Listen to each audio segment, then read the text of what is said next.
Booking number দেয়া আছে সৌভিক জয়মাতারা। Will AI replace the astrology in near future? Threat কোনো কারণে হতে পারে কি স্যার? আমি যেটা বিশ্বাস করি, ঐশ্বরিক গ্রেস বা ঈশ্বরের আলো বা আশীর্বাদ যদি না থাকে, কেউ কারো ভবিষ্যৎ বলতে পারে না।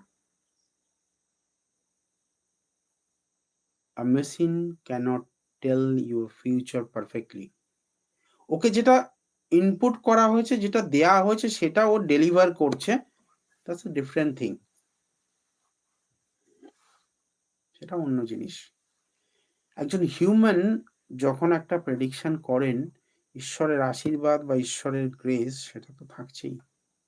পারবে কোনো এআই টেকনোলজি এরকমভাবে বলতে যে তোমার বাড়িতে এই মুহূর্তে কি হচ্ছে না হচ্ছে? পারবে না। তাই এআই অ্যাস্ট্রোলজিকে আরো সাপোর্ট দেবে, আরো ভালো প্রেডিকশন করতে সহযোগিতা করবে। কখনো রিপ্লেসমেন্ট করতে পারবে না। তবে হ্যাঁ, ওই